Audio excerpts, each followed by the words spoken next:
오늘 말씀에 보면 한 여인이 등장합니다.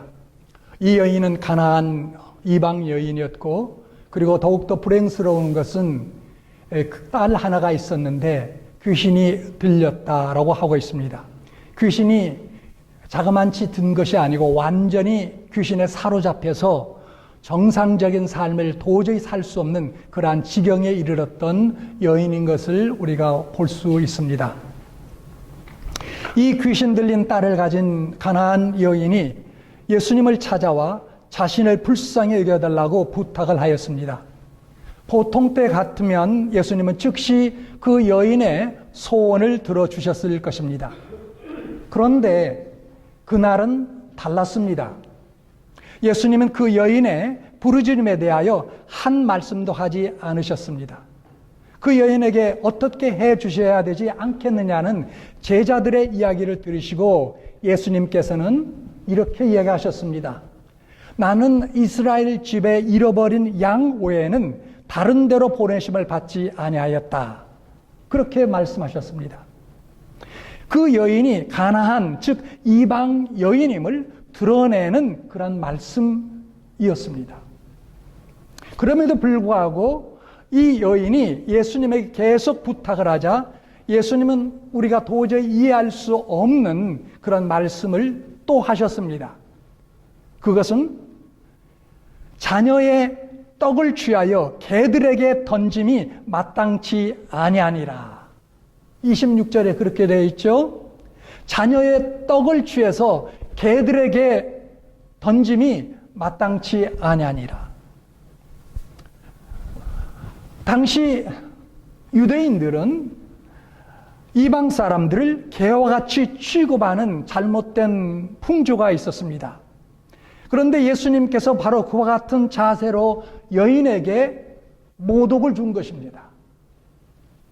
어떤 성경학자들은 예수님의 말씀하신 개는 헬라어 원어로 볼 것 같으면 애완견을 의미한다. 그렇기 때문에 예수님께서 하셨던 이 말씀은 그렇게 그 여인을 모독하는 그러한 말은 아니었다라고 또 설명하는 그러한 성경학자들도 있긴 있지만, 여러분 전후 문맥을 보면 분명한 사실은 예수님은 이 말씀을 통해서 분명하게 그 여인에게 모독을 준 것은 우리가 부인할 수가 없습니다.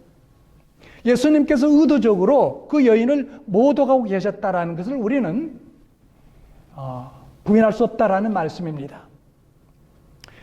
여러분, 예수님은 절대로 사람을 차별하는 분이 아니시고 더군다나 사람을 멸시하고 모독하는 분이 아니십니다. 그리고 그것은 예수님에게 있어서는 불가능합니다. 예수님은 우리를 사랑하셔서 하늘 보좌를 버리시고 인간이 되신 분이셨으며, 그리고 우리를 구원하시기 위하여 십자가에 달리셨고, 그리고 모든 피와 물을 쏟기까지 우리 인간을 그렇게 사랑하시고 위하시는 그러한 분이셨음을 우리가 명백하게 봅니다. 그런 예수님께서 왜 이 가나안 여인에게 대해서는 그렇게 냉정하게 그리고 그렇게 모욕적인 말씀을 하신 것이었을까요? 가나안 여인에 대하여 예수님께서 그렇게 말씀하신 것은 절대로 예수님의 진심이 아니라는 것을 우리는 잘 알고 있습니다. 예수님은 무엇을 알아보시기 위하여 의도적으로 일부러 그 여인에게 그렇게 말씀하신 것이었겠습니까? 예수님께서 마음에도 없으신 말씀을 하시면서까지 알아보려고 하셨던 것은 과연 무엇이었을까요? 그것은 바로 그 가나안 여인에게 있는 믿음이었습니다. 예수님은 그 여인의 믿음의 크기를 알아보시기 위하여 그와 같은 시험을 하신 것이다라는 말씀입니다. 그리고 여인은 이와 같은 예수님의 시험에 합격했습니다. 예수님은 그 여인에게 오늘 본문의 마지막 구절에 보면 그렇게 이야기합니다. 내 믿음이 크도다. 그리고 또 이야기합니다. 내 소원대로 될지어다. 예수님의 그 말씀대로 그 여인의 딸은 오늘 본문의 말씀에 보면 그 즉시 그 시로부터 나았다라고 기록되어 있습니다. 하나님은 오늘도 큰 믿음의 사람을 찾고 계신 줄로 믿습니다. 하나님은 오늘도 우리가 이 가나안 여인과 같이 큰 믿음의 사람이 되기를 원하십니다.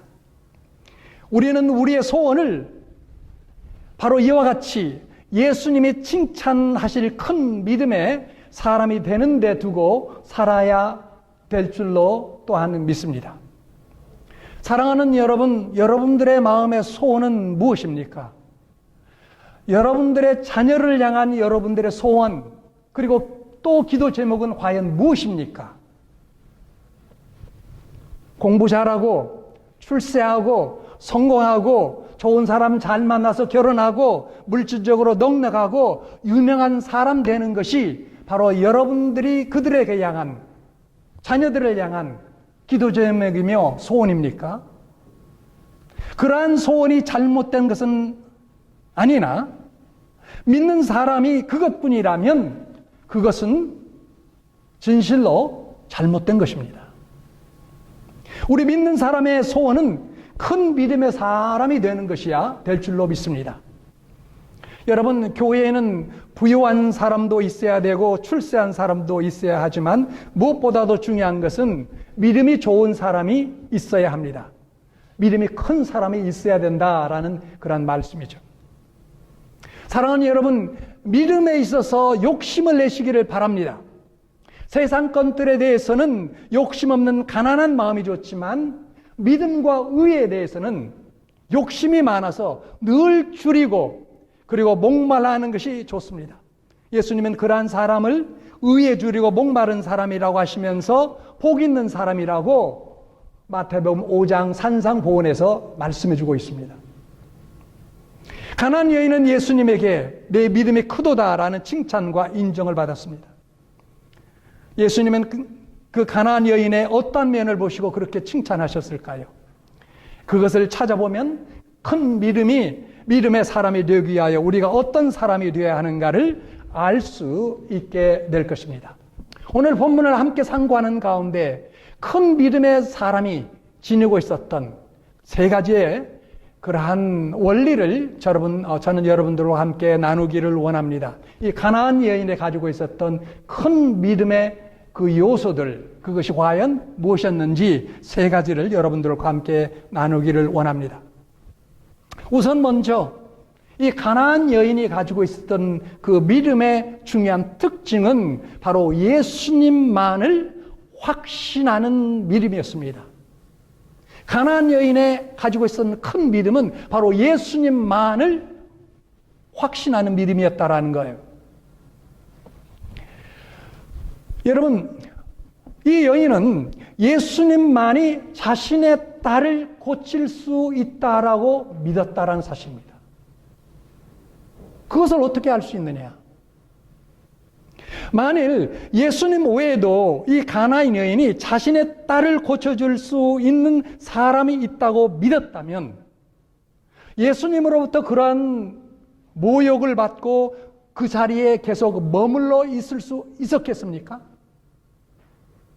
아니죠. 당장 돌아서서 외면하고 좀 거칠은 여인 같으면 욕을 내뱉을 수도 있었겠죠. 돌아서서 그냥 미련 없이 떠났을 것입니다.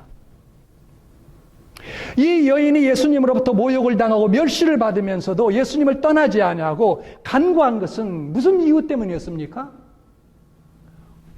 그동안 누구를 찾아가도 자기의 딸을 고쳐줄 수 없다라는 것을 그는 알았고 더 나아가서 오직 예수님만이 자기 딸을 고쳐줄 수 있다라는 것을 그는 분명하게 알았기 때문에 깨닫고 믿었기 때문에 주님 앞에 매달린 것입니다. 사랑하는 여러분, 큰 믿음이란 뭐냐? 큰 믿음이란 오직 예수님만을 의지하는 믿음입니다. 작은 믿음이 그럼 뭐냐? 작은 믿음이라는 것은 하나님과 그리고 세상을 겸하여 믿는 믿음이에요. 여러분, 하나님을 믿지 아니하고 세상과 사람만 믿는다면 그는 믿음이 없는 사람이라고 할 수 있습니다. 교회 안에는 아마 그런 사람은 없다라고 생각할 수 있을 것입니다.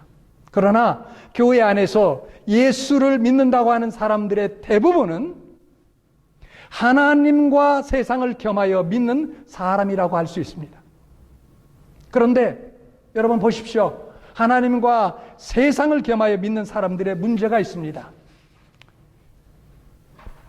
삶의 문제가 없고 평안할 때에는 하나님을 믿고, 그러나 정작 문제가 생기고 어려운 일이 생기면 하나님은 뒷전으로 돌리고 세상과 사람을 더 의지하고 믿습니다.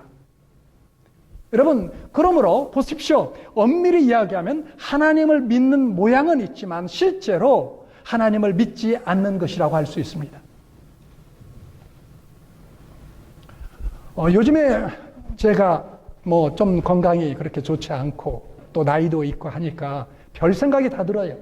별 생각이 막 드는데, 앞으로 뭐 어떻게 일하고 어떻게 사역하고 어떻게 살고 하는데 한참 뭐 막 주판을 튕기면서 계산을 하고 생각을 하고 골똘히 생각을 하는데요.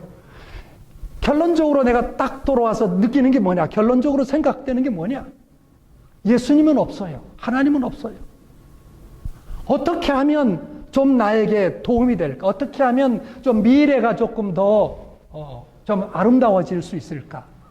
이런 모습. 그런 모습을 보면서 야, 참 내가 예수님 믿는다고 하는 것이 얼마나 부끄러운 건가. 하나님을 믿는다고 하면서 정말 이렇게 내가 이런가. 심지어 목사로 가면서 이럴 수 있는가 정도의 그 모습을 보게 되더라는 것이죠. 사랑하는 여러분, 참으로 하나님을 믿는 사람은 하나님만을 믿는 그런 사람입니다. 세상과 사람을 신뢰하지 않고 하나님만을 의지하는 그러한 믿음입니다. 가나안 여인은 바로 그와 같은 믿음을 가진 여인이었기 때문에 예수님으로부터 칭찬과 인정받는 큰 믿음의 사람으로 불리워질 수가 있었습니다. 여러분, 그렇습니다. 여러분이나 저는 하나님 믿기 때문에 오늘 또 여기서 나와 이 교회에 나와 예배드리고 있지 않습니까? 그런데 우리가 경계해야 될 것 있습니다. 특별히 어려운 문제 앞에 당했을 때 내가 하나님과 더불어 세상 그리고 사람과 더불어 사람과 더해서 믿고 있는지, 아니면 하나님만 의지하고 믿고 있는지, 그걸 점검해 봐야 될 것입니다. 이 여인은 바로 그와 같은 점검을 스스로 했을 것이요, 그런 마음으로 주님 앞에 나와 고백했던 것 같습니다. 큰 믿음의 여인이었습니다. 큰 믿음의 여인, 큰 믿음은 첫째, 예수님만을 믿는 믿음이다. 자, 두 번째, 큰 믿음은 끝까지 견디며 기다리는 것입니다. 가나안 여인은 자신의 부르짖음에 예수님께서 아무런 대답을 안 하셨음에도 낙심하거나 포기하지 않았습니다. 여러분, 믿음은 포기하지 아니하고 끝까지 견디며 기다리는 것입니다. 끝까지 포기하지 아니하고 견디고 기다리는 힘은 어디서 나올까요? 어디서 나오게 되겠습니까? 바로 믿음입니다. 제대를 며칠 앞둔 군인들이 하는 말이 있습니다. 그래도 국방부의 시간은 돌아간다. 제가 즐겨 군대에 있을 때 쓰던 그런 말이죠. 하루하루 이제 제대 날짜를 앞두고 아무리 힘들지만 그 국방부의 시계는 그래도 돌아간다. 때가 되면 이제 제대할 날이 있다라는 거죠. 또 한 가지 흔히 또 하는 이야기가 있습니다. 거꾸로 매달아도 시간은 간다. 며칠만 있으면 제대를 한다라는 믿음이 거꾸로 매달린 것과 같은 어려움을 견디고 이겨내는 힘으로 역사한다라는 것이죠. 여러분, 그러므로 믿음은 포기하지 아니하고 어려움을 견디고 이겨내는 힘이라고 볼 수 있습니다. 믿음이 없는 사람들은 여러분 보세요. 조금만 어려움이 오고 조금만 힘들면 그저 낙심하고 포기합니다. 그러나 믿음이 있는 사람은 힘들고 어려운 일이 있어도 그것을 참고 인내하고 기다립니다. 왜냐하면 믿음은 소망이기 때문에 고난과 어려움 뒤에 올 영광스러운 결과에 대한 소망으로 인하여 그 고난과 어려움을 이기고 견디며 나가게 되는 것입니다. 여러분 보십시오. 예수님께 부르짖었는데도 아무런 대답을 하지 않으셨던 것처럼 우리들도 간절히 하나님을 향하여 기도하는데 아무런 응답이 없을 때가 종종 있습니다. 아니, 그럴 때가 오히려 더 많습니다. 기도하는데도 아무런 응답이 없어요. 반드시 응답하시는 하나님이 우리가 부르짖고 기도하여도 응답하지 아니하는 것은 왜 그럴까요? 우리의 믿음을 보시기 위함입니다. 우리의 믿음을 테스트하기 위함입니다. 하나님께서 응답지 아니하시고 잠잠하실 때가 우리에게는 고난의 어떤 시기가 될런지도 모릅니다. 그러나 사실은 그 날과 그 기간이 오히려 우리의 믿음을 키울 수 있는 절호의 기회임을 우리는 잊어서는 아니 될 것입니다. 가나안 여인은 예수님께서 아무런 대답을 아니하시고 잠잠할 때에도 낙심치 아니하고 부르짖음으로 예수님으로부터 큰 믿음의 사람이라는 그러한 칭찬과 인정을 받게 되었습니다. 그리고 더 나아가서 내 소원대로 되리라 라는 그러한 놀라운 은혜도 받게 되었습니다. 사랑하는 여러분, 큰 믿음, 오직 예수님만을 의지하는 믿음입니다. 큰 믿음 또한 끝까지 견디며 기다리는 그러한 믿음입니다. 자, 세 번째, 큰 믿음이란 철저한 자기 부인에서 시작됩니다. 자기 부인에서 시작됩니다. 자기 부인에서 시작된다고 해서 자기 와이프에서 시작된다는 말은 아니고요. self denial, 자기를 부인하는 것, 거기서 시작된다라는 거예요. 예수님은 그 여인의 믿음을 알아보시기 위하여 의도적으로 그 여인을 무시하였습니다. 부르짖을 때 응답하지도 않으셨고요. 그렇게 함으로써 무시했고, 제자들이 대신 말씀을 드렸을 때에도 예수님은 뭐라고 얘기했습니까? 나는 이스라엘 집에 잃어버린 양 외에는 다른 데로 보내심을 받지 아니하였다라고 말하시면서 그 가나안 여인을 이방 여인으로 완전히 취급하고 무시해버렸습니다. 그럼에도 불구하고 계속 여인이 간청하자 예수님은 뭐라고 또한 이야기했습니까? 자녀의 떡을 취하여 개들에게 던짐이 마땅치 아니하다라고 하시면서까지 더 이상 무시할 수 없는 그러한 모욕적인 언사로 예수님은 말씀하셨습니다. 그러나 그것은 좀 전에도 말씀드렸지만 예수님의 진심이 아니셨다라는 것. 바로 그것은 그 가나안 여인의 믿음을 알아보시기 위한 의도적인 그러한 말씀이었다라는 것을 우리는 기억해야 되겠죠. 그 여인은 예수님께서 자신을 개 같은 이방인이라고 무시함에도 불구하고 예수님을 포기할 수 없었습니다. 왜 그렇습니까? 자기 딸을 고쳐줄 수 있는 유일한 분은 오직 예수님만이라는 것을 그는 믿었기 때문입니다. 그리고 그는 그 사랑하는 딸을 구원하기 위해서는 자신이 개가 되어도 좋다고 생각을 하였습니다. 그래서 그는 예수님에게 다음과 같이 대답했습니다. 주여, 옳소이다마는 개들도 제 주인의 상에서 떨어지는 부스러기를 먹나이다. 가나안 여인과 같이 자신을 개와 같은 비천한 존재로 인식할 수 있는 자기 부인의 마음이 바로 믿음입니다. 그것이 바로 큰 믿음의 요소입니다.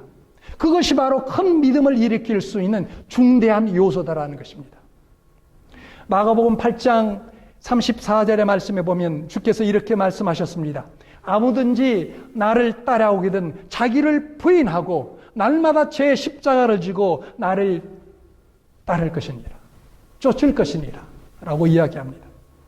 여러분, 예수님을 따르는 믿음의 사람이 되려면 첫째, 어떻게 해야 된다고 이야기합니까? 자기 부인이 필요하다라는 거예요. 자기를 부인하는 것이 있어야 될 때, 그때 예수님을 따르는 삶, 그때 예수님을 믿는 삶이 실현된다라는 말씀입니다. 예수님께서 가나안 여인에게 철저하게 요구했던 것이 바로 그것이었습니다. 가나안 여인이 최종적으로 예수님의 시험에 통과하게 된 가장 중요한 이유도 바로 그와 같은 철저한 자기 부인의 모습을 주님께 보여주셨기 때문이었습니다. 여러분, 우리는 이와 같은 진리를 구약 성경의 두 사람을 통해서 실제적인 예를 보게 됩니다.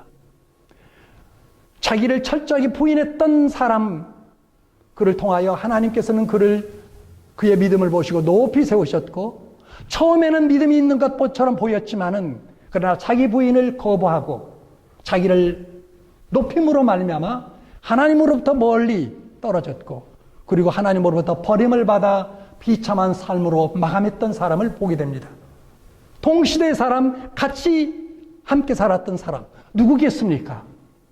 바로 사울왕과 다윗입니다. 사울왕에게 하나님께서 선지자를 통하여 아말렉과 싸울 때 남김없이 진멸하라고 했지만, 사울은 그것을 거부하고 따르지 않고 불순종함으로 말미암아 좋은 양과 소는 남겨주고, 그리고 가치 없는 것만을 진멸했습니다. 자, 이런 것을 보았을 때 하나님께서 나단 선지자를 통하여, 사무엘 선지자를 통하여 뭐라고 얘기했습니까? 여기 사무엘상 15장 17절 18절의 말씀을 보십시오. 사무엘이 가로되 왕이 사울왕 왕이 스스로 작게 여길 그때에 이스라엘 지파의 머리가 되지 아니하셨나이까? 여호와께서 왕에게 기름 부어 이스라엘 왕을 삼으시고 또 왕을 길로 보내시며 이르시기를 가서 죄인 아말렉 사람을 진멸하되 다 없어지기까지 하라 하셨거늘 어찌하여 왕이 여호와의 목소리를 청종치 아니하고 탈취하기만 급하여 여호와의 악하게 여기시는 것을 행하였나이까?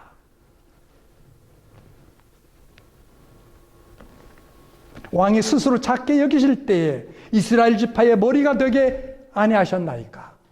그러나 그 사울 왕이 하나님의 말씀에 불순종하고 자기를 내세우려고 할 때 그는 하나님으로부터 버림받았습니다. 반면에 다윗은 어떻습니까? 다윗은 늘 하나님 앞에, 그도 부족한 것이 있었지만은 늘 하나님 앞에 겸손함으로 말미암아, 자기를 부인함으로 말미암아 그는 이스라엘 역사상 가장 위대한 왕으로, 그리고 예수 그리스도의 조상이 되는 그와 같은 위대한 인물로 쓰임받게 되지 않았습니까? 사랑하는 여러분, 큰 믿음이란 자기 부인과 밀접하게 관련되어 있습니다. 한국의 어느 교회 장로님이 세상적으로 고위직에 있던 그런 분이 계셨습니다. 그분은 군대 장군도 지내셨고, 그리고 제대 후에는 장관도 역임하셨던 분으로 언제나 인정받고 존경받는 자리에 있었기 때문에 자신도 모르게 교만하게 되었습니다. 예배 중에도 교인들이 앉는 일반 의자에 앉지 아니하고 특별히 준비한 개인 의자에 앉아서 예배를 드렸다고 하니 그분의 사람됨을 여러분 우리가 짐작해 볼 수 있지 않겠습니까? 그런데 어느 날 이 장로님이 하늘나라에 들어가게 된 꿈을 꾸었다고 합니다. 천국에 가보니 면류관들이 있는데 사람들이 다 자기 면류관을 찾아 쓰더랍니다. 그 장로님도 자기의 멸류관이 마땅히 있을 줄로 생각하고 찾았는데 아무리 찾아봐도 그 멸류관이 보이지 않은 거예요. 한참 찾다가 저 멀리 구석에 멸류관 하나 딱 남았는데 저게 내 거구나 하고 얼른 가서 그것을 주워서 썼다고 합니다. 써서 보니 그것은 개털로 만들어진 멸류관이었다고 합니다. 부끄럽고 창피해서 그것을 벗어버리려고 무척 애를 썼지만 벗어지지 않아서 밤새도록 그 개털 멸류관을 벗기 위하여 애를 쓰다가 꿈을 깨었다고 합니다. 그 꿈을 통해서 그 장로님은 당신의 교만함을 철저히 회개하고 아주 딴 사람이 되었다고 합니다. 그리고 많은 교회에 자신의 신앙생활을 간증하는 하나님의 참 일꾼이 되셨다고 합니다. 그 장로님은 간증을 시작할 때 그래서 자기 자신을 개털 장로라 그렇게 소개하고 시작한다고 합니다. 여러분, 우리는 그 장로님의 간증을 통해서 우리의 자신의 모습을 볼 수 있어야 됩니다. 우리는 늘 자기중심적이고 교만하여 무슨 일을 하든지 하나님의 영광보다는 자신의 영광을 위하여 일하고 자신에게 유익이 되고 영광이 되면 열심히 일하지만 자신에게 유익되지 않고 조금이라도 수치와 혹은 멸시를 당하게 되면 인정받지 못하게 되면 그 일이 아무리 중요하고 의미 있는 일이라고 하여도 다 내어버리고 포기해버리는 그러한 불신앙의 가운데 있는 우리들의 그런 모습들을 여러분 인정하지 않게 됩니까? 가나안 여인은 철저히 자기를 포기하고 부인하는 그런 사람이었습니다. 때문에 그는 예수님을 놓치지 않을 수 있었고 그리고 더 나아가서 사랑하는 딸을 놓치지 않을 수 있었습니다. 자기를 부인하지 못하여 늘 자기 자신을 붙들고 있는 사람은 종종 하나님도 놓치고 중요하고 가치 있는 일들도 놓치는데 이 가나안 여인은 그렇지 않았습니다. 오늘 말씀의 결론을 맺습니다. 사랑하는 여러분, 하나님은 오늘도 여러분과 그리고 저를 놓고서 큰 믿음의 사람이 되기를 원하십니다. 그리고 큰 믿음의 사람을 찾기를 원하십니다. 그리고 그를 통하여 위대한 하나님의 역사를 이루어가기를 원하십니다. 어떤 사람이 큰 믿음을 가진 사람일까요? 어떤 믿음이 과연 큰 믿음의 요소를 지니고 있을까요? 첫째, 큰 믿음의 사람이란 하나님만을 신뢰하고 의지하는 그러한 사람입니다. 둘째, 어렵고 힘들 때에도 결코 낙심하지 아니하고 포기하지 아니하고 끝까지 견디는 사람입니다. 셋째, 큰 믿음의 사람이란 철저히 자기를 부인함으로 오직 하나님과 하나님이 주신 그 놀라운 사명을 놓치지 아니하는 사람입니다. 하나님으로부터 내 믿음이 크도다, 내 믿음이 너를 구원하였다, 내 믿음대로 될지어다 라는 그러한 놀라운 믿음의 소유자로서 우리의 남은 삶을 살아가는 여러분 모두가 될 수 있기를 주님의 이름으로 축원해 드립니다. 같이 기도하겠습니다.